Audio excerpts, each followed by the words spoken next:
आज की क्लास में हम लोग समझने की कोशिश करेंगे कि एक कॉल ऑप्शन को जब हम सेल करते हैं तो कौन कौन सी सिचुएशन ऐसी हैं मार्केट में जहां पर हमें एक कॉल ऑप्शन को सेल करने के बारे में सोचना चाहिए। एक जब आप कॉल ऑप्शन को सेल करते हो तो ऑप्शन ग्रीक कैसे काम करते हैं ये भी हमें समझ में आना चाहिए।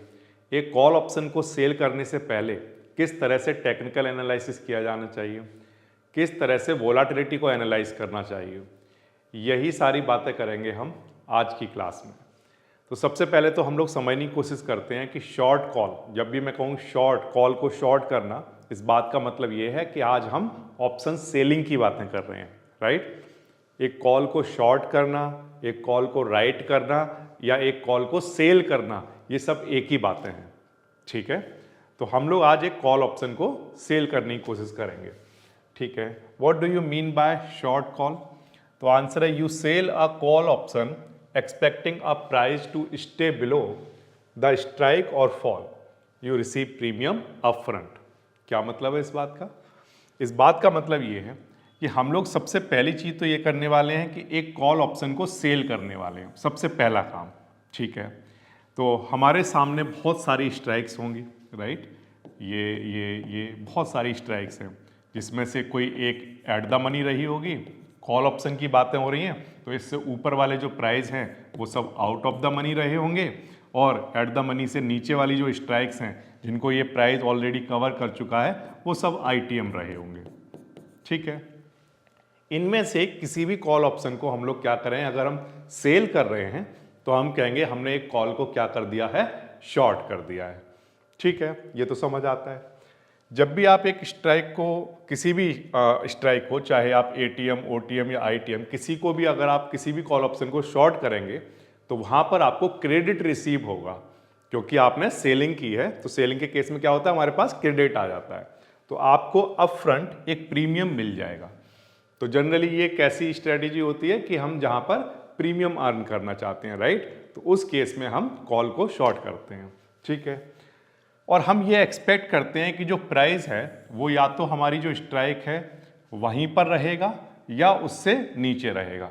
एग्जाम्पल के लिए मान लीजिए किसी ने एट द मनी कॉल को शॉर्ट किया है तो वो ये चाहेगा कि जो प्राइस है वो एट द मनी पर ही एक्सपायर हो, एट द एक्सपायरी वाले दिन जो प्राइस है वो या तो एट द मनी पर हो या उससे नीचे हो।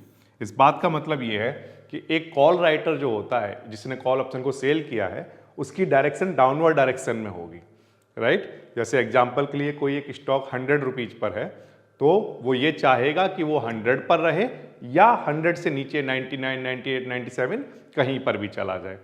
तब उस केस में ये जो ऑप्शन होगा वो कैसा होगा, वर्थलेस एक्सपायर हो जाएगा, और जो क्रेडिट उसके अकाउंट में आ चुका है वो अब उसी के पास ही रहेगा, उसे वापस देना नहीं पड़ेगा, राइट। इतनी बात समझ में आती है।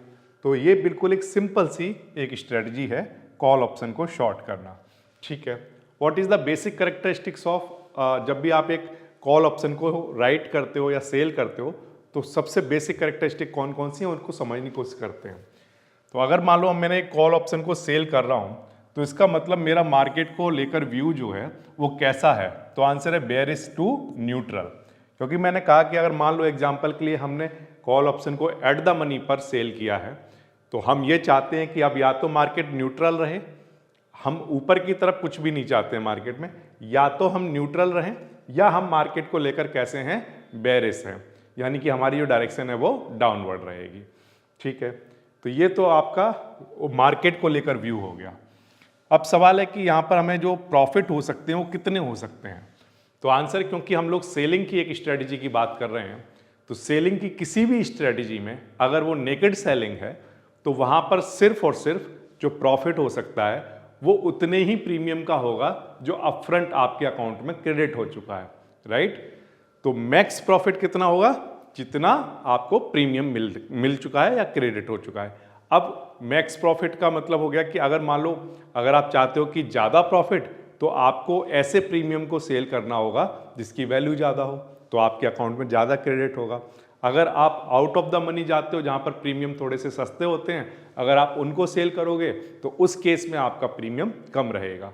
आईटीएम के केस में सबसे ज़्यादा होगा, एटीएम में उससे कम, और ओटीएम में आपको सबसे कम प्रीमियम क्रेडिट होगा। ठीक है, इतनी बात समझ आती है।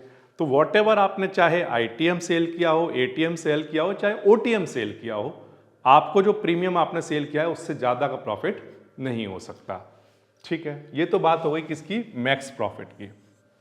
अब सवाल है कि रिस्क कितना है।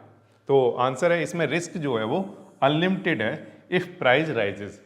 पर्टिकुलरली कॉल ऑप्शन की हम बात करें, व्हाई, बिकॉज कॉल ऑप्शन के केस में लेट अस से कि एग्जांपल के लिए हमने ये माना कि एट द मनी पर हमने इस कॉल ऑप्शन को क्या कर दिया, सेल कर दिया, शॉर्ट कर दिया। ठीक है, अब हम ये एक्सपेक्ट कर रहे थे कि प्राइस यहीं पर रहेगा या डाउनवर्ड डायरेक्शन में जाएगा, तो उस केस में ये कॉल ऑप्शन वर्थलेस एक्सपायर हो जाएगा और जितना भी क्रेडिट है वो हमारे पास ही रहेगा, राइट।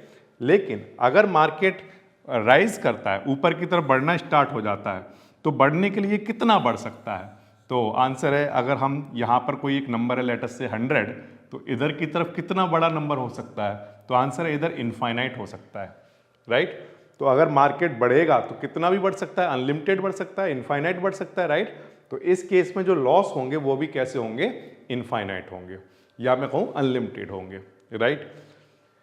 ये मैक्स लॉस की बात हो रही है, जिसको आपको मैंने बोला कि अनलिमिटेड होंगे। अनलिमिटेड का मतलब ये नहीं हो गया कि जब आपने कॉल ऑप्शन को सेल किया तो ऑफ कोर्स आपने कहीं ना कहीं कुछ स्टॉप लॉस लगाए होंगे, या अपनी पोजीशन से आप किसी भी टाइम एग्जिट कर सकते हो, चाहे आप इंट्राडे ट्रेडर हो, चाहे आप पोजिशनल ट्रेडर हो, आप अपनी पोजीशन को कभी भी एग्जिट कर सकते हो अगर मार्केट आपकी डायरेक्शन के अपोजिट जा रहा है, राइट।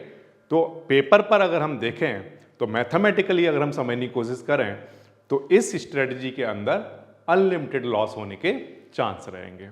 ठीक है, अब बात करते हैं कि टाइम डिके का क्या रूल है।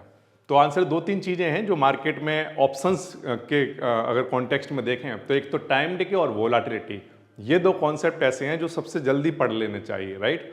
तो टाइम डिके की बात करें तो क्योंकि ये सेलिंग वाली स्ट्रेटजी है, सेलिंग वाली स्ट्रेटजी के अंदर टाइम डिके हमारे फेवर में रहेगा। वाई, क्योंकि हम कौन हैं, सेलर हैं, तो हम चाहते हैं कि जल्दी जल्दी टाइम डिके होता जाए, जिससे कि जितना भी प्रीमियम है थीटा की वजह से जितना भी डिके हो रहा है वो सब हमारे अकाउंट में क्रेडिट होता रहे।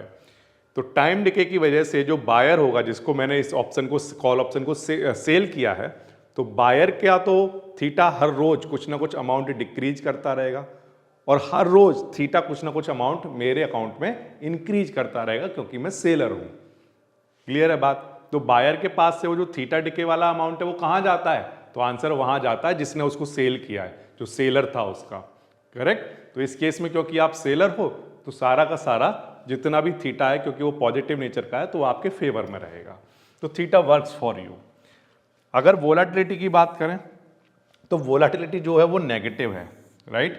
अब क्योंकि आपका जो व्यू है मार्केट को लेकर वो कुछ इस तरह का है कि आप या तो न्यूट्रल रहना चाहते हो, यस, न्यूट्रल का मतलब होता है इन जनरल कि साइडवेज आप मार्केट चाहते हो।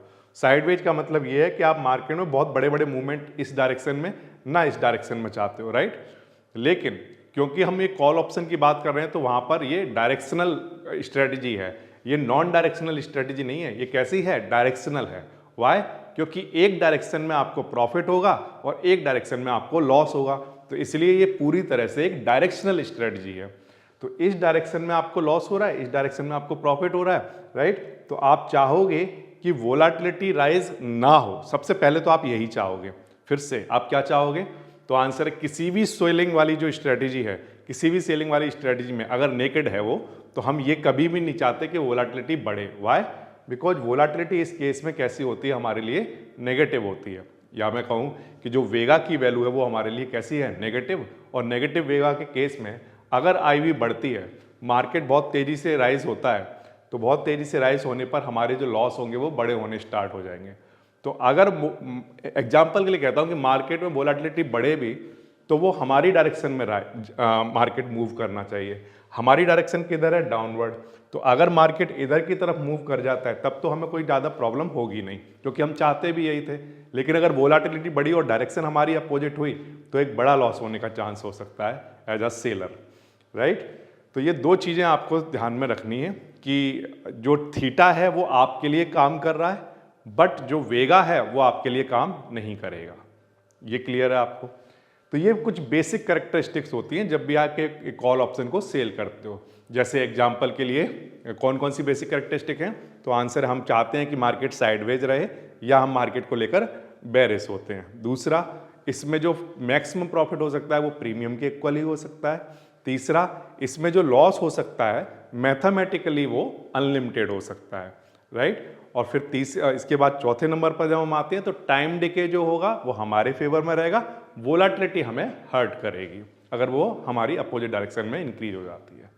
ठीक है, एग्जाम्पल के लिए आप समझो, मैं एक प्योरली एक एजुकेशनल एग्जाम्पल लेता हूँ।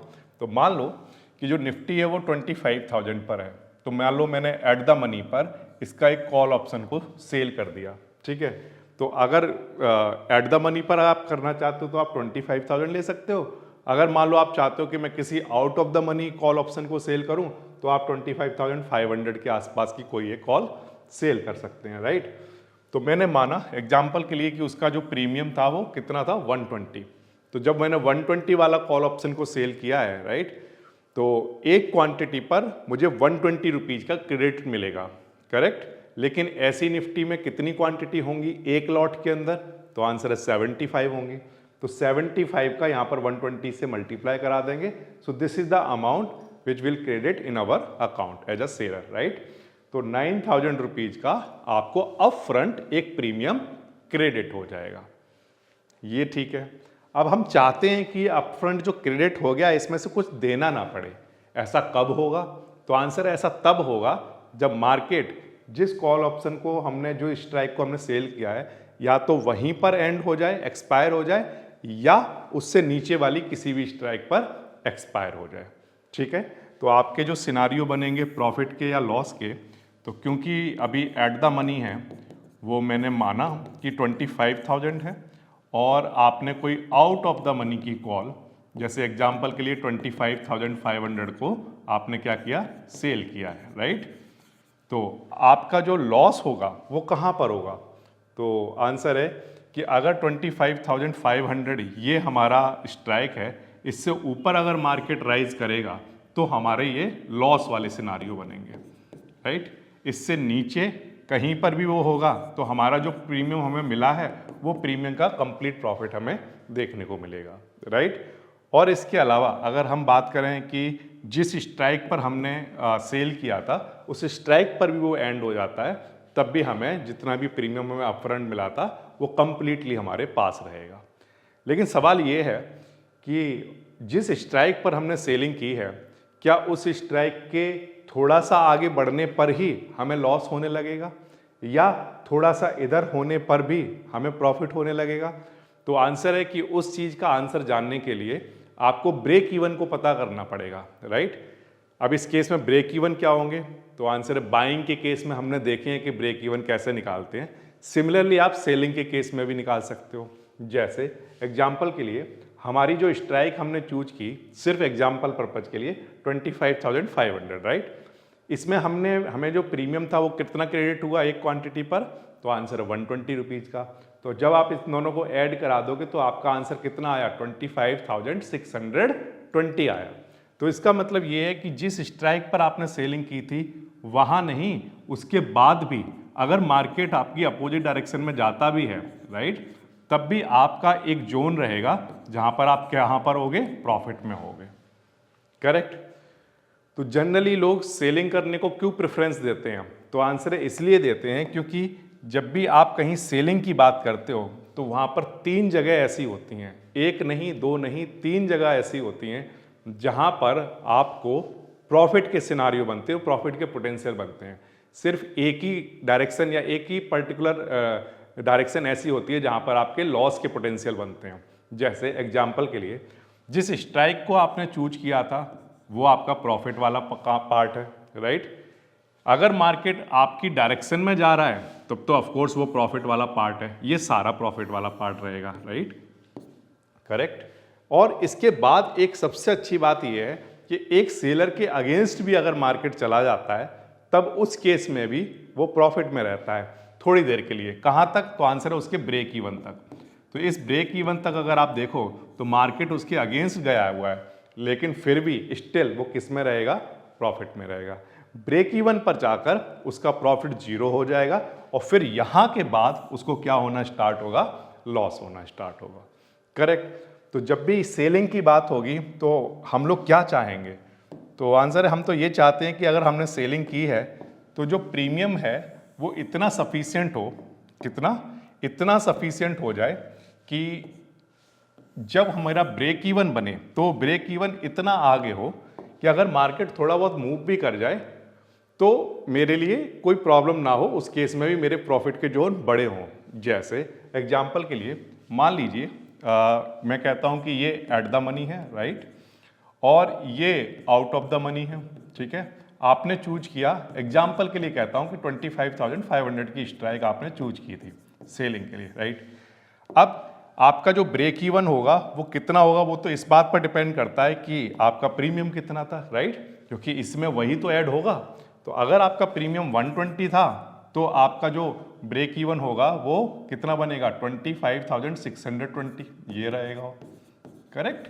लेकिन अगर मान लीजिए एग्जाम्पल के लिए कहता हूं कि ये 200 हुआ तो तब क्या होगा, तो आंसर तब आप इसमें 200 ऐड कर रहे होगे और तब ये 25,700 के आसपास आपका ब्रेक इवन बन चुका होगा। लेकिन अगर ये बाई चांस 250 के आसपास हुआ तो आंसर है कि उस केस में ये और भी आगे जा चुका होगा और 25,750 के आसपास आपका ब्रेक इवन बन रहा होगा। तो अब आप देखिए कि ये वाले जो सिनारियो था, इस वाले केस में अगर मार्केट बेरिश हो गया, राइट, इधर की तरफ कहीं पर भी हो गया, तो आपको पता है कि ये सारे जोन आपके कैसे हैं, प्रॉफिट के जोन है, राइट। आपने जिस स्ट्राइक की बात की है वो स्ट्राइक भी अगर वहां पर भी वो एक्सपायर होता है तो अगेन वो प्रॉफिट का आपका जोन है, करेक्ट। लेकिन अगर मार्केट आपके अगेंस्ट भी जा रहा है तो आप देखो ये इस बात पर डिपेंड करेगा कि आपने कितना प्रीमियम रिसीव किया है, उसके बेसिस पर आपका ब्रेक इवन काफी आगे तक हो सकता है, राइट। तो जैसे अगर मैं ध्यान से देखूं तो लेट अस से कि ये 200 वाला सिनारियो है, तो आपका मार्केट अगर आपके अगेंस्ट 200 पॉइंट भी मूव कर रहा है, 1 2 3 4 नहीं, 200 पॉइंट भी अगर आपके अगेंस्ट मूव कर रहा है, स्टिल वो आपका किसका सिनारियो है, प्रॉफिट का सिनारियो। ऑफ कोर्स ये मैक्स है, ये मैक्स है, ये भी मैक्स है, बट ये वाला जो प्रॉफिट है ये डिपेंड करेगा कि मार्केट कहां पर एक्सपायर हुआ था, करेक्ट। तो ये वाला जो इतना जो जोन है ये प्रॉफिट का जोन तो है, बट ये मैक्स प्रॉफिट का जोन नहीं है। मैक्स प्रॉफिट के जोन आपका जिस स्ट्राइक पर आपने सेलिंग की है और उससे नीचे सारा का सारा जोन मैक्स प्रॉफिट का है, ठीक है। इधर की तरफ जाने पर ये 0 हो जाएगा ब्रेक इवन आते आते, फिर इसके बाद आपके लॉस वाले जो जोन है वो स्टार्ट हो जाएगा। तो इसीलिए सेलिंग को ज़्यादातर लोग क्यों सुप्रीम मानते हैं, प्रायोरिटी क्यों देते हैं, इसलिए क्योंकि वो आपको दोनों साइड का थोड़ा थोड़ा रूम देकर चलता है। इधर वाला तो रूम पूरा है ही, बल्कि आपकी अगेंस्ट डायरेक्शन में भी पूरा रूम, आपको काफ़ी बड़ा रूम देखने को मिल रहा है, डिपेंडिंग ऑन कि प्रीमियम आपका क्या क्रेडिट हुआ था। ये क्लियर है आपको। When short call work best, तो कौन सी सिचुएशन ऐसी हैं मार्केट में जहां पर एक कॉल ऑप्शन को सेल करना वर्क कर सकता है। तो आंसर है कि जब भी मार्केट आपको लगे कि मार्केट में जो अपना market stay below the resistance, मतलब आपने कहीं ना कहीं रेजिस्टेंस और सपोर्ट की लाइन, जब आप टेक्निकल एनालिसिस कर रहे होगे तो आपने कहीं ना कहीं बनाई होगी, राइट।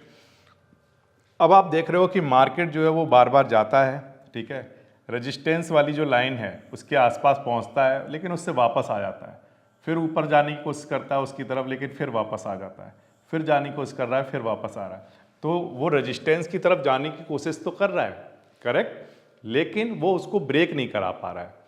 तो जब वो बार बार टेस्ट करता है रेजिस्टेंस को और नहीं ब्रेक करा पा रहा है, इस बात का क्या मीनिंग हुआ, इस बात का मीनिंग ये है कि यहाँ पर कोई ऐसा बैठा हुआ है जो ये कह रहा है कि मार्केट अब इससे ऊपर नहीं जाएगा। कौन बैठा है, तो आंसर वहां पर हैवी कॉल राइटिंग चली होगी, करेक्ट। बहुत सारे कॉल राइटर यहां पर बैठे हुए हैं जो कि रेजिस्टेंस क्रिएट करके बैठे हुए हैं, करेक्ट। तो अगर मार्केट रेजिस्टेंस को बार बार हिट करके वापस की तरफ आ रहा है, फिर से जा रहा है फिर वापस आ रहा है, उसे ब्रेक नहीं कर पा रहा है, तो इसका मतलब एक बड़ा ओपन इंटरेस्ट वहां पर बिल्डअप हो रखा है। और उस केस में फिर मार्केट जो है वो किधर जाएगा, तो आंसर है सपोर्ट को टेस्ट करने जाएगा कि क्या अब हम इसको ब्रेक कर सकते हैं, करेक्ट। तो जब वो उसको ब्रेक करने जाएगा तो काफ़ी दूर आ चुका होगा आपकी स्ट्राइक से, जहाँ पर भी आपने सेलिंग किया वहाँ से काफ़ी दूर आ जाएगा, और ऐसा करने में काफ़ी टाइम निकलेगा। तो जितना ज़्यादा टाइम डिके होगा उतना ही इस पोजीशन को बेनिफिट होगा। तो इसलिए ये सबसे अच्छा वर्क कब करेगी? तो आंसर है कि जब मार्केट जो है एक पर्टिकुलर रेजिस्टेंस से नीचे हो, या वो साइडवेज हो जाए, या वो थोड़ा सा बेरिश मूव दिखा रहा हो लाइक दिस, ठीक है। आईवी जो है वो कॉन्ट्रैक्ट हो रही हो, है ना। पहले आपने देखा कि आईवी जो है वो हाई थी, जब आपने इसको बनाया था तो आईवी कैसी होनी चाहिए, बोलो बताइए कैसी होनी चाहिए? तो आंसर है हाई होनी चाहिए। वाई हाई क्यों होनी चाहिए? क्योंकि जब हाई होगी तो आप जानते हो कि उस टाइम जो प्रीमियम आपको सेल करने के मिलेंगे वो हाई होंगे, एज कंपेयर टू जब लो आईवी होती है तो वहाँ पर प्रीमियम चीप होते हैं। तो अगर आप उनको सेल भी करोगे तो आपको एक सफिशिएंट अमाउंट आपका क्रेडिट नहीं होगा, आपको सफिशिएंट प्रीमियम नहीं मिलेगा। तो इसलिए इसका मतलब ये है कि हम जब आईवी हाई होगी तब इस स्ट्रेटजी को यूज करेंगे, राइट। और फिर हम क्या उम्मीद करेंगे कि जो हाई आईवी है वो धीरे धीरे कॉन्ट्रैक्ट होना स्टार्ट हो जाए, कम होना स्टार्ट हो जाए, यानी कि हाई से वो क्या होना स्टार्ट हो जाए, लो होना स्टार्ट हो जाए। और जब वो लो होगी तो मार्केट क्या हो जाएगा, साइडवेज हो जाएगा। और जब वो साइडवेज हो जाएगा तो क्या होगा? तो आंसर है टाइम डिके होगा। जितना ज़्यादा टाइम डिके होगा उतना ही प्रीमियम का हमारे पास रहने के चांस ज़्यादा होंगे। क्लियर है बात आपको? ठीक है, तो बहुत ज़्यादा टाइम डिके होना चाहिए। कब इसको नहीं भी बनाना चाहिए, तो ये भी बातें हमें बहुत ही क्लियर रखनी है। क्या क्या? पहला, अगर कोई स्ट्रॉन्ग बुलिश ब्रेकआउट दिख रहा है, जैसे एग्जांपल के लिए मार्केट यहाँ से गया और ये स्ट्रॉन्ग बुलिश ब्रेकआउट यहाँ पर दिख गया, ठीक है, यहाँ से गया और ये ऐसा, अगर आपको बुलिश ब्रेकआउट दिखता है यानी कि आपका रेजिस्टेंस ब्रेक हो चुका है। इस बात का मतलब तो ये हुआ कि जो यहाँ पर कॉल राइटर बैठा हुआ है उसने अपनी हार मान ली है। अदरवाइज तो वो रेजिस्टेंस यहाँ पर क्या चल रहा है, बेसिक फाइट ही चल रही है दो लोगों के बीच में। किस किस के बीच में? जो पुट राइटर है और जो कॉल राइटर है, राइट। पुट राइटर कहता है कि मैं मार्केट को ऊपर लेकर जाऊंगा, कॉल राइटर कहता है नहीं नहीं मैंने बहुत सारी सेलिंग की है, मेरी डायरेक्शन डाउनवर्ड है तो मैं तो नीचे लेकर जाऊंगा, करेक्ट। तो अगर ये बुलिश ब्रेकआउट हो जाता है तो इसका मतलब ये है कि कौन हार चुका है, तो आंसर है कॉल राइटर हार चुका है और वो अपनी पोजीशन को यहाँ से यहाँ कहीं शिफ्ट कर रहा होगा। तो जब आप ओपन इंटरेस्ट में देखोगे शिफ्ट की बात आएगी तो आप देखोगे कि वो यहाँ से यहाँ पहुँच जाएगा, यानी कि वो ये इस बात में तो हार मान चुका है कि हाँ मार्केट अब इससे ऊपर जाएगा, करेक्ट। जब वो यहाँ पर था तब वो क्या कह रहा था कि इससे ऊपर नहीं जाएगा, वो नीचे रहेगा। लेकिन अगर ये बुलिश ब्रेकआउट हो गया है तो इसका मतलब पुट राइटर जो था वो जीत चुका है, वो उसको ऊपर की तरफ ले जा चुका है और अब कॉल राइटर यहाँ से जाकर यहाँ पर शिफ्ट हो गया और अब वो कह रहा है कि मार्केट इससे ऊपर नहीं जाएगा। तो जब भी एक बुलिश ब्रेकआउट आएगा तो समझ जाओ कि कॉल राइटर वीक हो चुका है। अगर कॉल राइटर वीक हो चुका है तो बुलिश कैंडल बनेगी, यानी कि मार्केट आपकी अपोजिट डायरेक्शन में जाएगा, यानी ऊपर की तरफ जाएगा, तो आपको एक बड़ा लॉस होने का चांस रहेगा। तो इसलिए स्ट्रॉन्ग बुलिश ब्रेकआउट में कभी भी ये स्ट्रेटजी काम नहीं करेगी। शॉर्ट कवरिंग की जब रैली आएगी तब भी वहाँ पर काम नहीं करेगी, इस बात को भी ध्यान रखना। जब भी शॉर्ट कवरिंग होगी कॉल राइटर की तरफ से तब भी आपका ये स्ट्रेटजी काम नहीं आ रही होगी। जैसे एग्जांपल के लिए मैं कहता हूँ कि शॉर्ट कवरिंग स्टार्ट हुई कि जो कॉल राइटर था उसने अपनी पोजीशन को स्क्वायर ऑफ करना स्टार्ट किया, प्रॉफिट बुकिंग स्टार्ट हुई, तो उस केस में भी बड़ी कैंडल बनेगी ऊपर की तरफ, करेक्ट। तो वहाँ पर भी आपका लॉस होने का चांस रहेगा।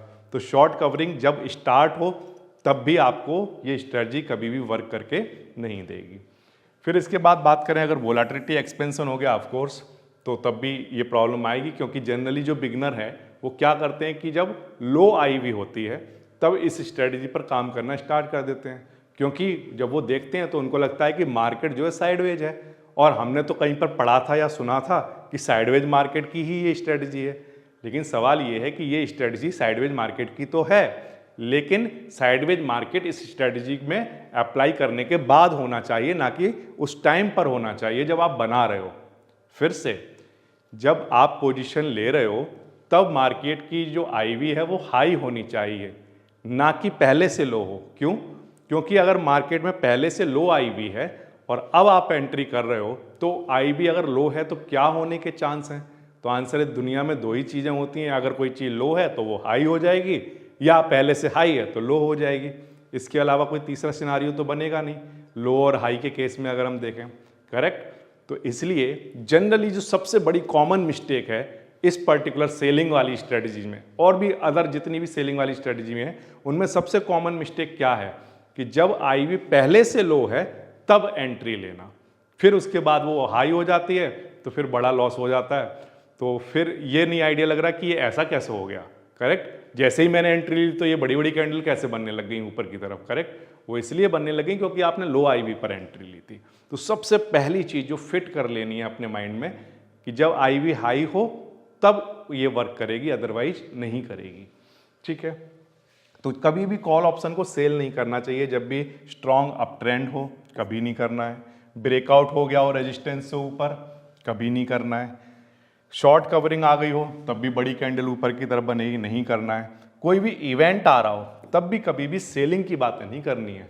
जैसे एग्जांपल के लिए मान लीजिए बजट आने वाला है, राइट, अब बजट आने वाला है और आप क्या कर रहे हो, आप कर रहे हो सेलिंग में काम, वो भी नेकेड सेलिंग में। करेक्ट, तो बजट वाले टाइम पर क्या हो सकता है, एक बड़ी रैली आपके अगेंस्ट आ सकती है और बहुत ही शार्प रैली आ सकती है। शार्प रैली का मतलब होगा कि वोलाटिलिटी बहुत तेजी से एक्सपेंड हो सकती है। करेक्ट, तो अब इवेंट जो होता है, इवेंट से पहले अगर आप इसको बना रहे हो तो वहां पर आईवी लो होंगी और वहां पर बनाने का कोई पॉइंट ही नहीं बनता क्योंकि आईवी लो है, आपने बनाया और वो आईवी हाई होगी जिस दिन इवेंट होगा। करेक्ट, उस दिन ये स्ट्रेटजी बिल्कुल भी काम नहीं करेगी। तो इवेंट पर बाइंग काम कर सकती है, सेलिंग कभी काम नहीं करती। ये बात क्लियर है।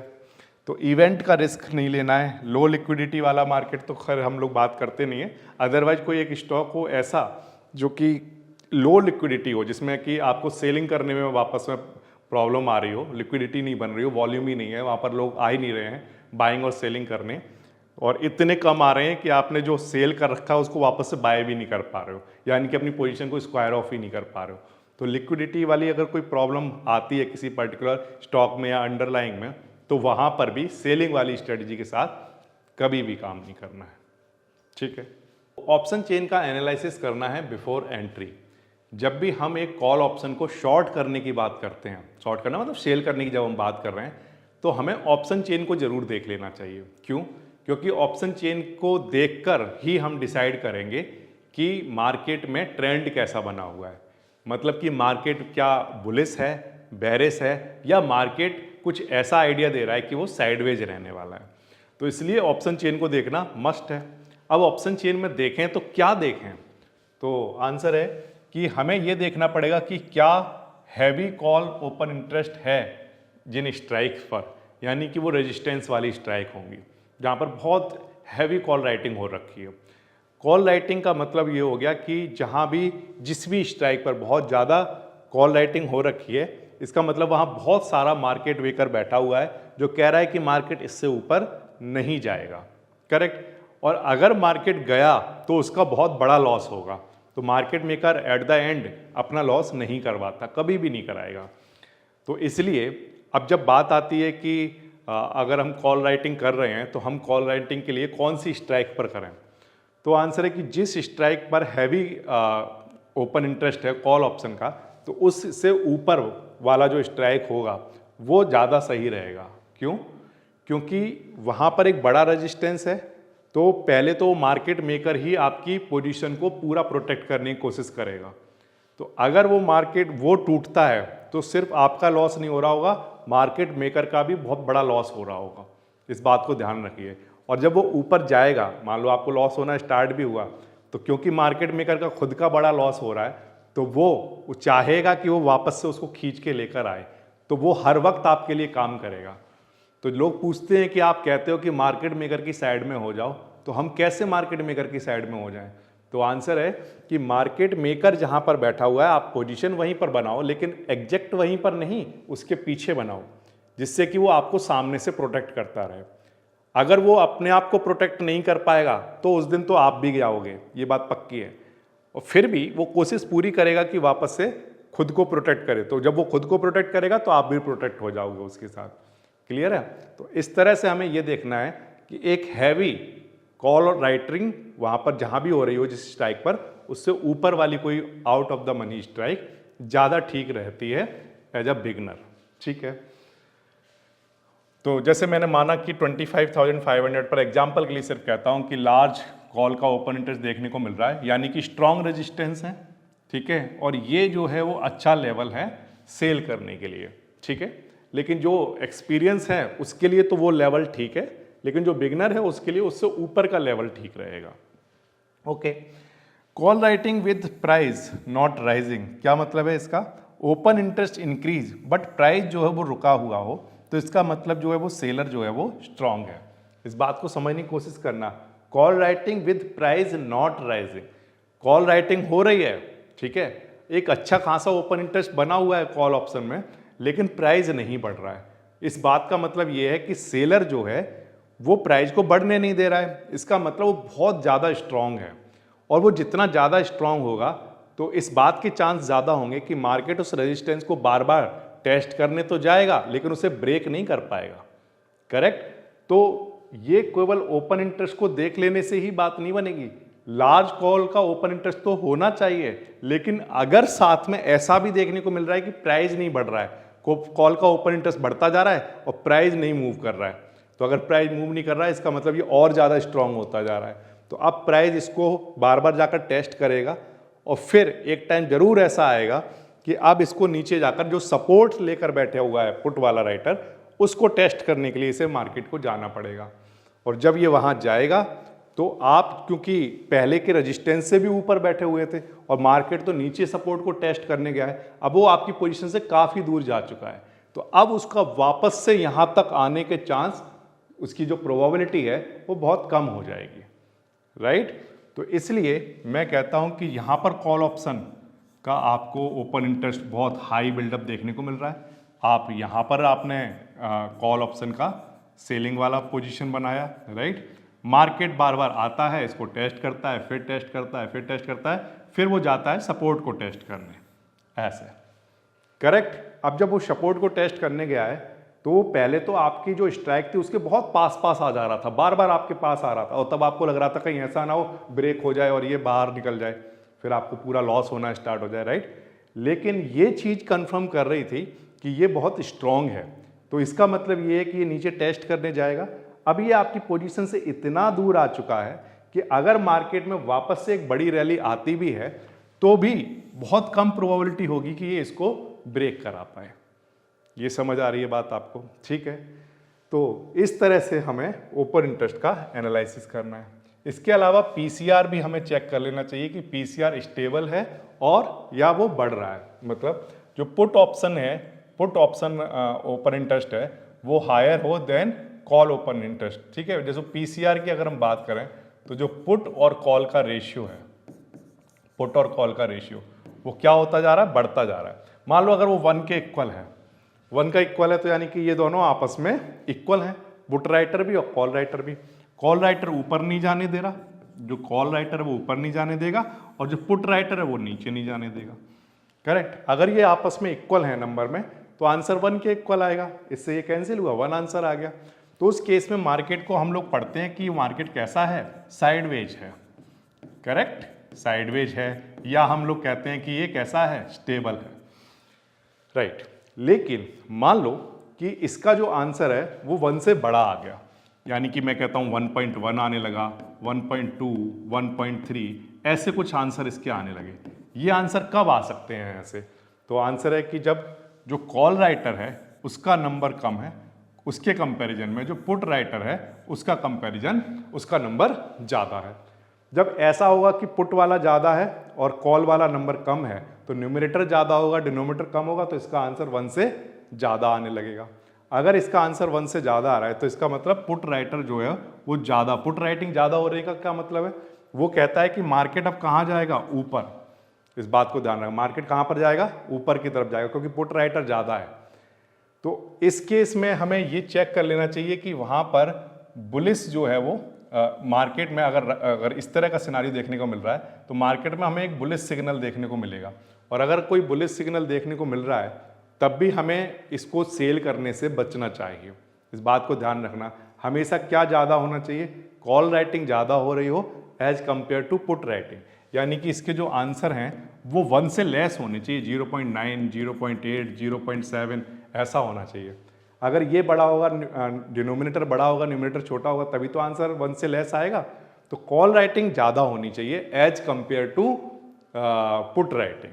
अगर ऐसा हो रहा है तब तो ठीक है, तो उस केस में इसको बनाया जा सकता है। ठीक है, अच्छा, और इसके बाद अगर हम बात करें नो कॉल शॉर्ट कवरिंग हो रही हो, जैसे if call option open interest decrease हो रहा हो और प्राइस राइज हो रहा हो, तो उस केस में भी सेलिंग को अवॉइड करना है। एक तो इस केस में अवॉइड करना है, ठीक है, जब भी पीसीआर बढ़ रहा हो तो उस केस में अवॉइड करना है। दूसरा कब अवॉइड करना है कि कॉल का ओपन इंटरेस्ट जो है वो डिक्रीज होता जा रहा हो, ये डिक्रीज हो रहा हो, ठीक है, और प्राइस भी बढ़ना स्टार्ट हो गया हो, तो इसका मतलब मार्केट में वोलेटिलिटी बढ़ रही है और वो बुलिश वाली डायरेक्शन में बढ़ रही है। करेक्ट, मार्केट अब बुलिश होता जा रहा है, तो जब भी ये वीक होगा तब भी उस केस में हमें कभी भी सेलिंग नहीं करनी है।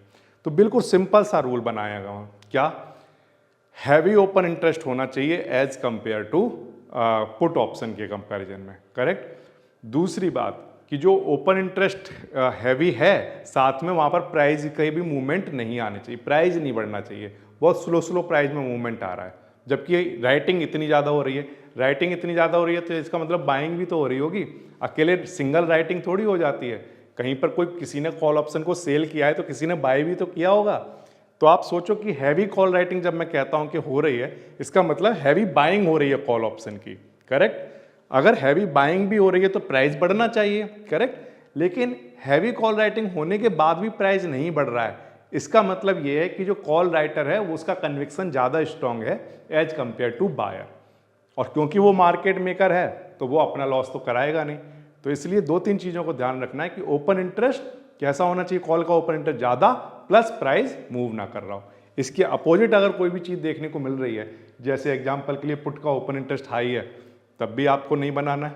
अगर आपको देखने को मिले कि जो कॉल का ओपन इंटरेस्ट है वो डिक्रीज हो रहा है, प्राइस बढ़ रहा है, तब भी आपको नहीं बनाना चाहिए। Best short call entry happens at bearish resistance zone. Yes, again जैसा कि हमने अभी अभी डिस्कस किया ओपन इंटरेस्ट के कॉन्टेक्स्ट में, अगर आप टेक्निकल एनालिसिस कर रहे हो तो उस केस में जहां भी रेजिस्टेंस बना हुआ है, राइट, बार बार मार्केट उसको टेस्ट करके आ रहा है नीचे, फिर टेस्ट करने जा रहा है, राइट, बट उसको ब्रेक नहीं कर पा रहा है, तो जहां भी रेजिस्टेंस जोन को बार बार टेस्टिंग आपको देखने को मिले, तब उस केस में यहां पर एंट्री बनती है। कहां पर बनती है, शॉर्ट कॉल की एंट्री कहां पर बनती है, तो आंसर है नियर द मेजर रेजिस्टेंस, जो एक बड़ा रेजिस्टेंस हो वहां पर बनेगी। ठीक है, ट्रेंड लाइन रेजिस्टेंस, अगर आपने कोई एक ट्रेंड लाइन खींच रखी है ये, जिससे मार्केट में ऐसा जरूरी नहीं है कि आप सिर्फ इसी रेजिस्टेंस की बात करें, आप ट्रेंड लाइन रेजिस्टेंस की भी बात कर सकते हैं, ऐसा जिसमें मार्केट जाता है और इससे ये ऐसे, ठीक है, ये इसको नहीं ब्रेक कर पा रहा है। करेक्ट, तो उस केस में भी आप ट्रेंड लाइन रेजिस्टेंस जो आपने बना रखा है वहां पर भी एंट्री बन सकती है। लोअर हाई फॉर्मेशन अगर हो रहे हैं तो उस केस में भी दिखता है कि हाँ मार्केट का नेचर अब बेरिश हो रहा है, तो उस केस में भी आप बना सकते हो, वहाँ पर भी एंट्री बनती है। और अगर एक रेंज है, कोई एक रेंज है कि इस रेंज से इस रेंज के बीच में मार्केट घूम रहा है बार बार, तो जो टॉप होगा, उस रेंज का जो टॉप वाला पार्ट होगा, वहाँ पर भी कॉल ऑप्शन को सेल किया जा सकता है।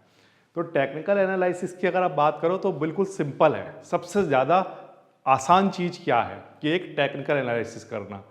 आपने रेजिस्टेंस का जोन आपको पता है कि ये रेजिस्टेंस का जोन टेक्निकल एनालिसिस में वर्क करता है, क्यों करता है, तो आंसर है यहाँ पर बहुत सारा कॉल राइटर बैठा हुआ है इसीलिए वर्क करता है।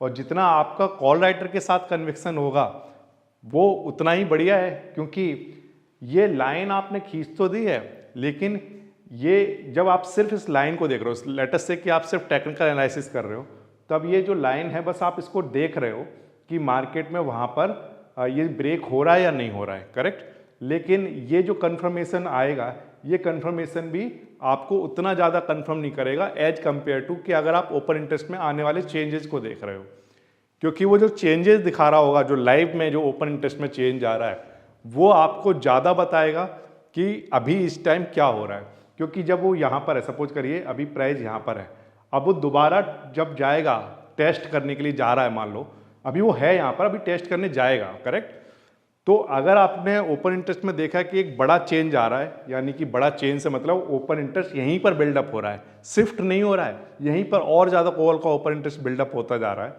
तो आपको पता है कि अब ये फिर से जब टेस्ट करने जा रहा है तो ये उसको तोड़ नहीं पाएगा। बहुत मुश्किल है, क्योंकि आप कॉल के साथ साथ पुट का भी ओपन इंटरेस्ट आपको साइमल्टेनियसली वहाँ पर दिख रहा होगा, राइट। तो आप पहले से बता पाओगे कि ये जब लाइन जाएगी ऊपर तो ये इसको टेस्ट करके वापस आएगी ही आएगी, करेक्ट। वो कहाँ से पता चल रहा है? कॉल के ओपन इंटरेस्ट से। तो यहाँ पर भी जो प्राइस में एक्शन देखने को मिल रहा है वो किस चीज़ का प्राइस का एक्शन है? तो आंसर वही जो बायर और सेलर की फाइट चल रही है, राइट। वो बायर सेलर की जो फाइट है वो या तो आप ऑप्शन चेन में देख लो या उसको स्क्रीन पर यहाँ पर देख लो, वो दोनों एक ही बातें हैं। बट बात इतनी है कि एक नंबर जब आपके सामने इस स्क्रीन को कंफर्म कर रहा होता है बैक में, करेक्ट, ये तो आपको सिर्फ क्या दिखा रहा है? ये दिखा रहा है साइकोलॉजी। लेकिन आप अगर ऑप्शन चेन देख रहे हो तो वहां पर एग्जैक्ट नंबर भी दिखा रहा है। अगर आप ऑर्डर फ्लो को देख रहे हो तो एक नंबर भी देखने को मिल रहा है, तो वो नंबर इस चीज को और कंफर्म करता है। प्राइस एक्शन तो हमेशा सुप्रीम रहेगा, बट नंबर उसको और कंफर्म करने का काम करता है, जिससे कि आप और ज्यादा कॉन्फिडेंट हो जाते हो कि यहां पर सेलिंग की जा सकती है, करेक्ट। तो ये कुछ टेक्निकल एनालिसिस आप कर सकते हो, साथ में कुछ इंडिकेटर्स को भी आप देख सकते हो। जैसे कि जब हमने पुट का जब बात की थी कि पुट वाले केस में जब हमने पुट को बाय किया था, तो वहाँ पर जिस तरह से इंडिकेटर उसके लिए काम कर रहे हैं, बिल्कुल सेम इंडिकेटर यहाँ भी काम करेंगे। जैसे मान लो रिजेक्शन आ रहा है ना, बार बार क्या आ रहा है कि जब RSI जो है वो 60 के आसपास पहुँच रहा है। जैसे एग्जाम्पल के लिए ये 70 बनाया, ये मैंने 30 बनाया, ओवरबॉट और ओवरसोल्ड के दोनों जोन बना दिए, ठीक है।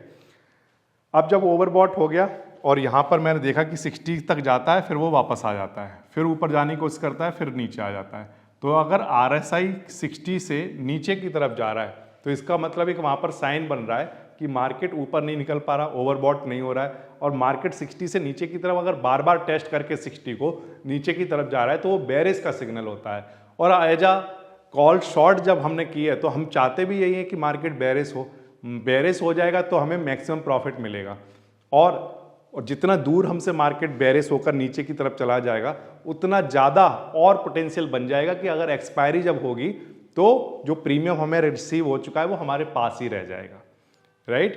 तो RSI 60 एक इंडिकेटर है जो बताता है कि आपका मार्केट बेरिश हो रहा है, बार बार अगर इसको ये टेस्ट कर रहा है और बार बार इसको रिजेक्शन मिल रहा है इस जगह पर। MACD की अगर हम बात करें तो जैसे कि मैंने आपको लास्ट टाइम दिखाया था कि जो आपकी ट्रेंड लाइन है उसमें अगर आपको MACD वाली लाइन का एक क्रॉसओवर देखने को मिल रहा है, बेरिश क्रॉसओवर देखने को मिल रहा है, तो वो भी एक सिंबल है कि मार्केट बेरिश है।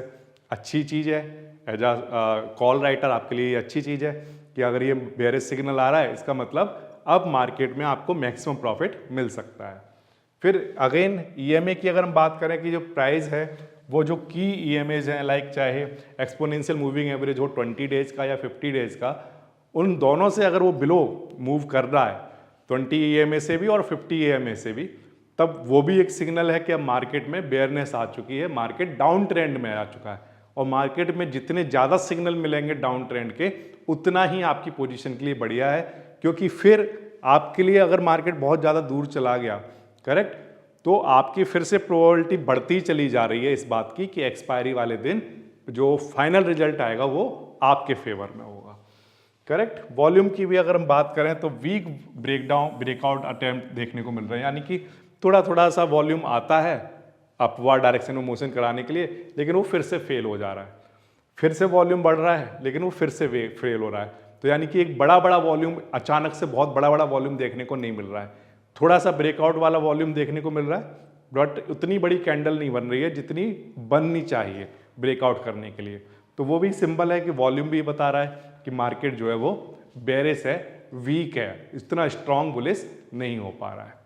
क्लियर है। तो ये जो इंडिकेटर हैं ये ओपन इंटरेस्ट वाला से आपने क्या करना है, जो आपने ऑप्शन चेन ली है वहाँ से नंबर को लेना है, जो टेक्निकल एनालिसिस का चार्ट है और टाइम फ्रेम जो भी आपने लगा रखा है उससे आपको पीछे क्या साइकोलॉजी चल रही है उसको समझना है, और इन इंडिकेटर को इन दोनों चीज़ों के सपोर्ट के लिए यूज किया जा सकता है। ठीक है, ये क्लियर है आपको। जब भी हम एक कॉल ऑप्शन को शॉर्ट करना चाहते हैं तो स्ट्राइक सिलेक्शन का क्या लॉजिक है, मतलब हमें कौन सी स्ट्राइक को चूज करना चाहिए। तो आंसर है कि सपोज करो अगर आपने ATM कॉल को चूज किया है तो आप कब कर रहे होगे उसको चूज, तो आंसर है जब स्ट्रॉन्ग बेयरिश कन्विक्शन होगा। मतलब ये कि अगर एट द मनी पर अगर आपने ये किया है तो इसका मतलब आप बहुत सारा एनालिसिस करने के बाद फाइनली इस रिजल्ट पे पहुंचे हो कि जैसे ही मैं मार्केट में एंट्री करूंगा तो वहां पर मार्केट बेयरिश ही होगा, ऊपर जा ही नहीं सकता। करेक्ट? व्हाई? क्योंकि अगर मान लो मार्केट एट द मनी से ऊपर, आपने एट द मनी पर एंट्री की है और फिर मार्केट ऊपर की तरफ जाता है तो आपका लॉस होना स्टार्ट हो जाएगा। तो जब आपको बहुत ही स्ट्रॉन्ग कन्विक्शन है इस चीज़ का कि नहीं मार्केट बेयरिश ही रहेगा, तब आप एट द मनी पर एंट्री बना सकते हैं। क्योंकि एट द मनी पर जब आप बनाओगे तो सबसे ज़्यादा आप रिस्क में रहोगे, हाई रिस्क होगा। ये बात क्लियर है आपको? क्योंकि आपने जहां मार्केट अभी है वहीं पर एंट्री ले ली ना, अब उसके बाद इमीडिएट मार्केट कुछ भी कर सकता है, वापस ऊपर जा सकता है, नीचे भी आ सकता है। तो स्ट्रॉन्ग कन्विक्शन बहुत ज़रूरी है। तो वो कहाँ से मिलेगा? तो आंसर टेक्निकल एनालिसिस से मिलेगा, ऑप्शन चेन को देखेंगे, ग्रीक्स को देखेंगे। ये सारी चीज़ें जब सारी मिलाकर जो फाइनल रिजल्ट आ रहा है वो बेयरिश आ रहा है, तो एट द मनी ठीक है।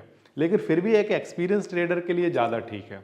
अगर कोई एक बिगिनर है तो एट द मनी पर चाहे आपका एनालिसिस कुछ भी हो, देखो एनालिसिस सिर्फ एक प्रोबेबिलिटी है, और प्रोबेबिलिटी आप श्योर, ये कोई श्योर इवेंट नहीं होगा, एक श्योर एनालिसिस कभी नहीं हो सकता। आपका जो एनालिसिस है उसकी प्रोबेबिलिटी 1 के इक्वल कभी भी नहीं हो सकती। वो अगर 0.9 भी है तो इसका मतलब आप कह रहे हो कि 90% चांस है कि मेरा एनालिसिस ठीक होगा। लेकिन एट द सेम टाइम आप ये भी कह रहे होते हो कि 10% चांस है कि मेरा एनालिसिस रॉन्ग होगा। तो वो 10% अगर हुआ तो आपको एक बड़ा लॉस देखने को मिलेगा। तो इसलिए हाईली रिस्की पोजीशन होगी एट द मनी पर सेलिंग करना। जैसे एग्जांपल के लिए शॉर्ट स्ट्रैडल जब हम बनाते हैं तो वो सबसे ज़्यादा इस ऑप्शन की दुनिया में सबसे ज़्यादा रिस्की पोजीशन होती हैं, शॉर्ट स्ट्रैडल। करेक्ट?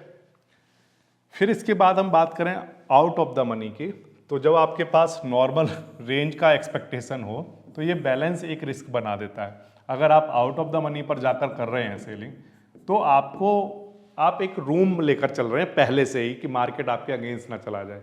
तो अगर मार्केट थोड़ा सा अगेंस्ट भी जाता है तो आपके पास एक रूम है कि अब इसके बाद आगे जाएगा, तब फिर आपको लॉस होना स्टार्ट होगा। तो एट द मनी के कंपैरिजन में आउट ऑफ द मनी में जो रिस्क है वो थोड़ा सा बैलेंस है, क्योंकि पहले मार्केट को आपकी स्ट्राइक तक आना पड़ेगा, फिर इसके बाद भी जो आपका ब्रेक इवन वाला पॉइंट है उसको क्रॉस करना पड़ेगा, तब जाकर आपको लॉस होना स्टार्ट होगा। करेक्ट? तो एट द मनी के कंपैरिजन में ओटीएम में थोड़ा सा कम रिस्की है। अगर हम बात करें फार ओटीएम की, तो फार ओटीएम के केस में वो बहुत ज़्यादा कंजर्वेटिव हो जाएगा थीटा इनकम, और बहुत ही लो प्रीमियम मिलेंगे। अब आपने कहा कि हो सकता है कि आपका जो है नज़रिया मार्केट को लेकर कुछ ऐसा हो गया हो कि जब आप कहते हो कि हो सकता है कि मार्केट अभी इस स्ट्राइक तक तो आ ही जाएगा, तो आप थोड़ा और कंजर्वेटिव हो जाओगे। आप जो है वो और फार ओटीएम पर जाकर चले गए, है ना, यहाँ पर कहीं पर आ गई ये इस पोजीशन पर फार ओटीएम। तो जब आप फार ओटीएम पर जाओगे तो ऑफकोर्स आपको प्रीमियम सबसे ज़्यादा मिलता है यहाँ पर, उससे कम मिला था यहाँ पर, और इससे कम भी यहाँ पर मिलेगा। तो सबसे कम प्रीमियम आपको मिलेगा, लेकिन मार्केट में आपको जो प्रॉफिट होने की प्रोबेबिलिटी होगी, जो आपकी विनिंग प्रोबेबिलिटी है, जितना आप दूर जाते जाओगे उतनी ही वो बढ़ती जाएगी। तो जहाँ पर भी प्रोबेबिलिटी ऑफ विनिंग जितनी ज़्यादा होती है उस चीज़ में उतना ही प्रॉफिट कम होता है। बिल्कुल सिंपल सा रूल है मार्केट का, जहाँ पर जितना ज़्यादा रिस्क होगा उतना ही ज़्यादा प्रॉफिट होता है। तो इसीलिए एट द मनी पर आपको क्योंकि प्रीमियम भी ज़्यादा मिलेगा तो वहाँ पर रिस्क भी ज़्यादा है। जैसे जैसे आप इधर की तरफ जाओगे तो रिस्क डिक्रीज होने लगेगा, but at the same time profit भी डिक्रीज होने लगेगा, क्योंकि प्रीमियम वहाँ पर चीप होते चले जाएंगे। ये बात आ रही है आपको समझ में? तो इस तरह से आप इसको यूज कर सकते हैं। अब सवाल ये है कि आपने आईटीएम की तो बातें ही नहीं की, आपने तो ओटीएम, फार ओटीएम और एटीएम की ही बातें की हैं। तो आंसर है कि आईटीएम के केस में जब आप जाते हो, अगर मार्केट यहाँ पर है, आईटीएम पर है, तो जो एडवांटेज आपको एटीएम पर या ओटीएम पर मिलते हैं वो एडवांटेज आपको आईटीएम पर नहीं मिलते हैं in the case of selling. मतलब ये कि अगर मान लीजिए मार्केट अभी यहाँ पर है, एग्जाम्पल के लिए कहता हूँ 25,000 पर, ठीक है, और 24,800 जो है वो है आईटीएम। करेक्ट? अच्छा, अब मैंने सिर्फ एग्जाम्पल के लिए कहा कि इसमें आपको जो प्रीमियम मिला, एग्जाम्पल के लिए मैंने कहा कि 200 रुपीज़ का मिला, ठीक है। तो 200 रुपीज़ का मतलब ये हो गया कि यहाँ पर जो ब्रेक इवन होगा वो एट द मनी बन जाएगा। यही क्या बन गया, at the money break even बन गया। अब क्योंकि at the money break even बना है तो मार्केट थोड़ा सा भी अगर मूव किया, एक पॉइंट भी इवन मूव किया तो आपको लॉस होना शुरू हो जाएगा। फिर अगर वो तेजी से मूव कर गया तो आपको एट द मनी से ही लॉस होना स्टार्ट हो जाएगा। तो वो पोजीशन बहुत ज़्यादा रिस्की हो जाएगी, करेक्ट। और उसमें कोई पॉइंट भी नहीं बनता है, क्योंकि इन द मनी में अगर हम देखें तो जो आपको इंट्रिंसिक वैल्यू है वो आपका प्रीमियम में इन्वॉल्व नहीं होगा। आपको प्रीमियम तो सिर्फ केवल टाइम वाला ही मिलेगा, जो इंट्रिंसिक वैल्यू होगी वो तो आपको नहीं मिलेगी एज अ प्रीमियम। तो इसलिए कोई ज़्यादा बेनिफिट नहीं है आईटीएम में जाने पर, क्योंकि आईटीएम में जब हम जाते हैं तो मार्केट में जो ब्रेक इवन है वो एट द मनी के आसपास आ जाते हैं और फिर मार्केट का थोड़ा सा भी अपोजिट डायरेक्शन में मूव करने पर लॉस होना स्टार्ट हो जाता है। ये समझ आ रही है बात आपको? तो इसलिए मैंने आईटीएम की बात नहीं की है। थोड़ा सा रूम पहले ले सकते हो आप, थोड़ा सा रूम ओटीएम में, और अगर और ज़्यादा कंजर्वेटिव होना चाहते हो तो फार ओटीएम जा सकते हो। अगर हम एक्सपायरी सिलेक्शन की बात करें तो उस केस में आप वीकली की बात कर सकते हो, मंथली और नियर एक्सपायरी। इसमें आपका जो व्यू है, अगर मान लो आपको लगता है कि वीकली एक्सपायरी अगर आप सेलेक्ट कर रहे हैं तो इसका मतलब आपको पूरा वीक आपको लगता है कि मार्केट का व्यू आपका साइडवेज है, यानी कि मार्केट में जो जब आपने एंट्री ली तो वोलेटिलिटी हाई थी और फिर इसके बाद सपोज करो अब से 5 दिन या 6 दिन बाद मान लीजिए एक्सपायरी है, तो जिस दिन आपने बनाया था उस दिन हाई थी और उससे पहले भी हाई थी, उससे पहले दिन भी हाई थी। तो अब वो धीरे धीरे क्या होना स्टार्ट होगी, लो होना स्टार्ट होगी।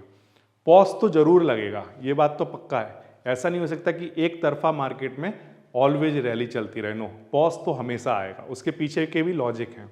तो इसलिए अगर आपने हाई आईवी पर बनाया है तो फिर वो धीरे धीरे लो होगी और मार्केट साइडवेज होगा, ये आपका व्यू होगा। अगर ये एक वीक का व्यू है तो आप वीकली एक्सपायरी की बात कर सकते हैं, या इसके अलावा ये भी हो सकता है कि आप मंथली एक्सपायरी की बात कर रहे हैं तो उस केस में आप माइल्ड बेरिश स्विंग की जब बात करेंगे, जैसे एग्जांपल के लिए कि आप बेरिश तो हैं बट अभी आपको ऐसा लग रहा है कि पूरी तरह से आप कंफर्मेशन नहीं है कि इसी वीक में मार्केट में डाउन ट्रेंड बनेगा।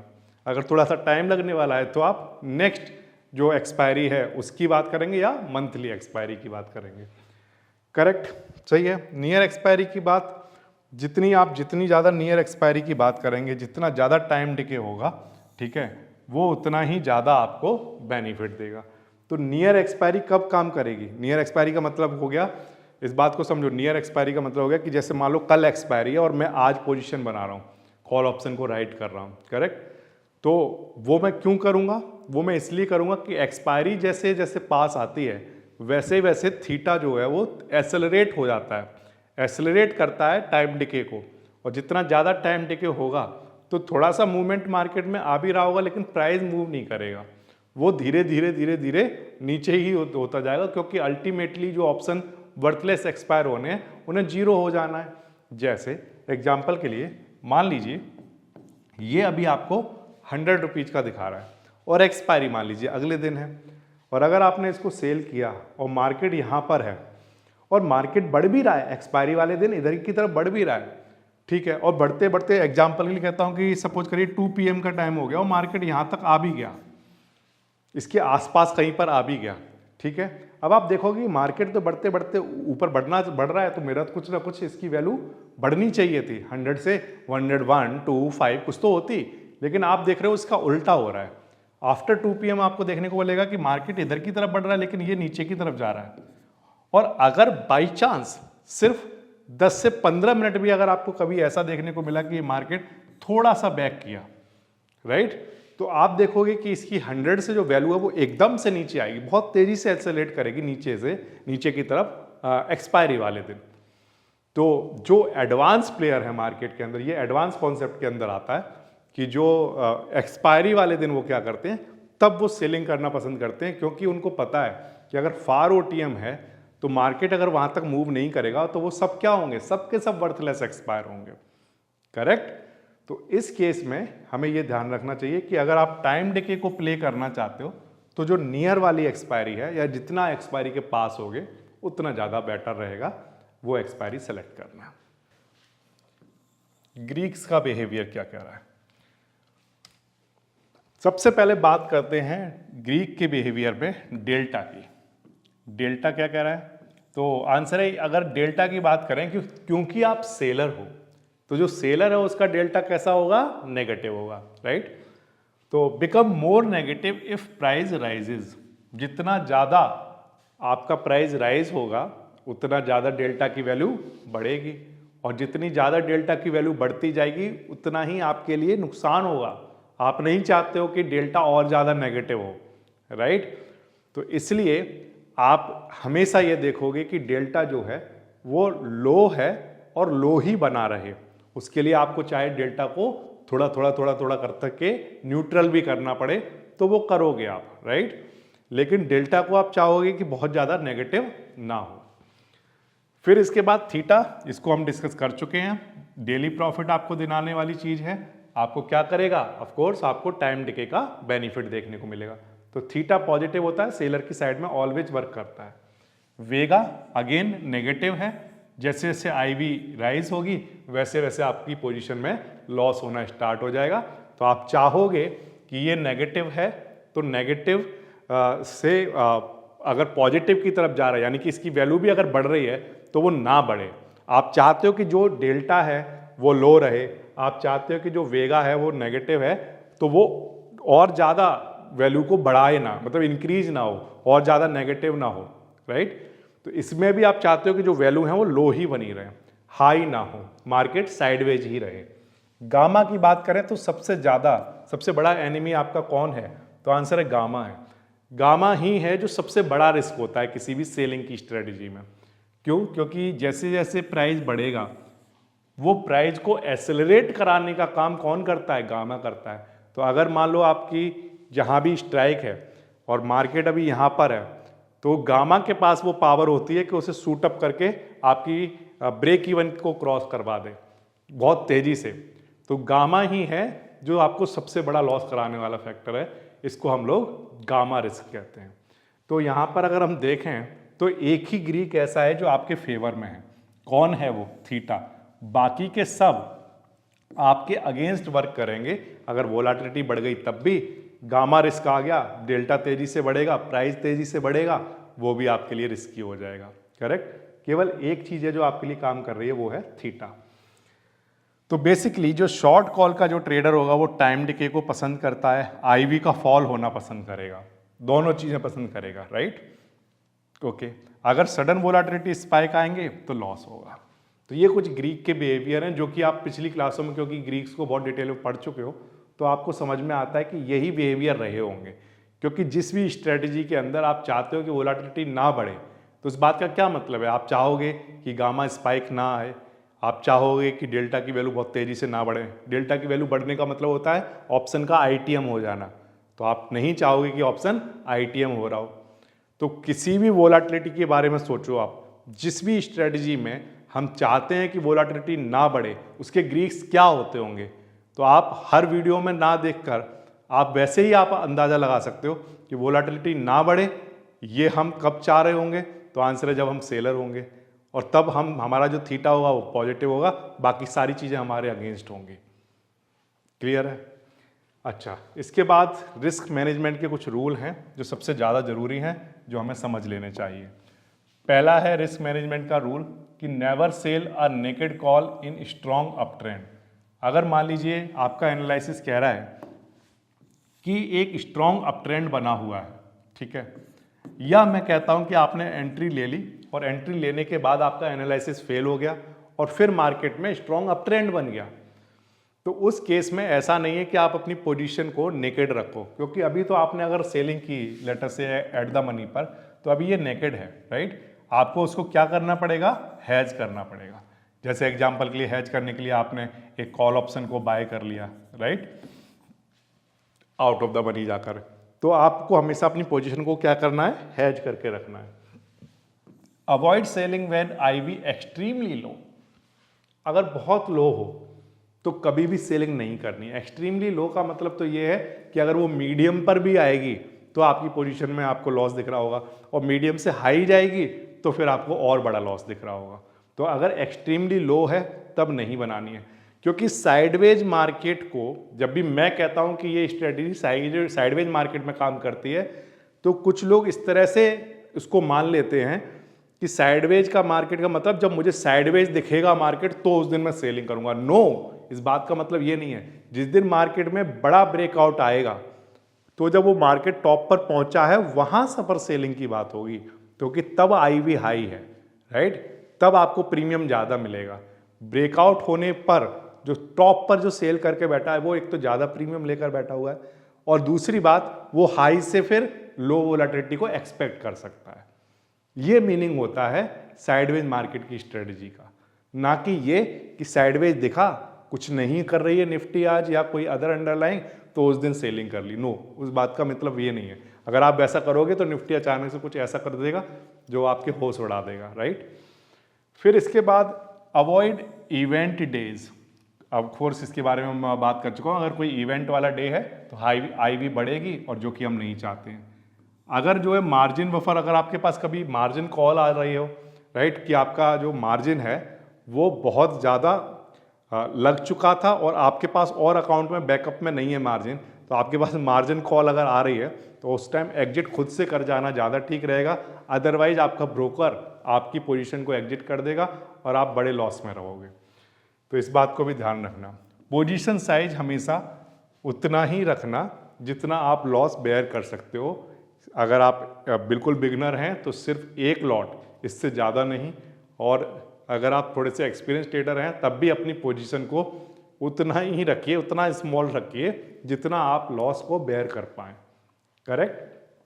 तो ये कुछ मैनेजमेंट, रिस्क मैनेजमेंट के रूल हैं जिनको ऑलवेज फॉलो करना चाहिए, चाहे वो किसी भी सेलिंग स्ट्रेटजी की बात हो रही हो। साइकोलॉजी चैलेंज आपके सामने जरूर आएगा जब आप एक जब आप एक कॉल को शॉर्ट करेंगे। तो अगर आप कोई स्टॉप लॉस नहीं लगाकर चल रहे हैं, या आप जो है पोजीशन में यहाँ पर लॉस हो गया तो आप क्या कर रहे हो कि एवरेज कर रहे हो उसको, आप यहाँ पर सेलिंग कर रहे हो, यहाँ पर सेलिंग कर रहे हो। तो उस केस में अगर आप बिगनर हो और अगर आप अपनी लूजिंग पोजीशन को और ज़्यादा लूजिंग वाली जो पोजीशन है उसको बचाने के लिए आप और ज़्यादा एवरेजिंग करते जा रहे हो, तब उस केस में भी आपको बड़ा लॉस होने का चांस रहेगा। तो ये साइकोलॉजी होती है कि मार्केट फिर से रिवर्स करेगा और फिर मुझे प्रॉफिट होना स्टार्ट हो जाएगा, लेकिन वो साइकोलॉजी से के ट्रैप में आपको नहीं फंसना, उससे हमेशा अपने आप को बाहर रखना है। सिंपल सेट रूल एंट्री लेने से पहले जो बनाए गए थे, जो ट्रेडर उस पर टिका रहेगा और जब एग्जिट करेगा तो एग्जिट करने के बाद जब वो मैच करेगा कि क्या मैं टिका रहा, तब अगर मान लो आप अपने सेट ऑफ रूल पर चल रहे हो तो क्योंकि आप पहले से सेट करके जाओगे पूरा माइंड सेट कि ये होगा तो ये करना है, ये होगा तो ये करना है, तो अगर आपने वैसा नहीं किया है तो ऑफकोर्स आपके रिजल्ट कुछ और होंगे, और अगर आपने वैसा ही किया है तो आपके रिजल्ट वही होंगे जो आपने पहले से प्रिडिक्ट कर रखे होंगे। तो साइकोलॉजी की जब आप बात करते हो, जो फियर आना, ग्रीड आना, ये सब तब होता है जब आप अपने प्लान पर वर्क करते नहीं हो, करेक्ट। तो यहाँ पर जितनी भी साइकोलॉजी आपको दिखेंगी, चाहे फियर की चाहे होप की, वो तब दिखती हैं जब आपके पास या तो कोई प्लान ना हो या आप अपने प्लान पर वर्क कर ही नहीं रहे हैं। जैसे ही मार्केट में एंट्री ली सारा प्लान भूल गए, अब कुछ और ही करने लग गए, राइट। तब उस केस में ये सारी साइकोलॉजी गड़बड़ करती है, आपका पूरा ट्रेड खराब करती है और अल्टीमेटली रिजल्ट वो नहीं आते हैं जो आपने ट्रेड में लेने से पहले सोचे थे, करेक्ट। तो ये जो साइकोलॉजी चैलेंज हैं, इन चैलेंजेस को आप फेस कर सकते हो बड़े आसानी से अगर आप क्या कर लो, मार्केट के अंदर जाने से पहले एक अच्छा सा प्लान बनाकर रखो और उस पर पूरी तरह से उसको फिक्स कर लो कि इससे नहीं हटना है। अगर आप ऐसा करोगे तो आपके पूरी तरह से आप साइकोलॉजी को मैनेज कर लोगे।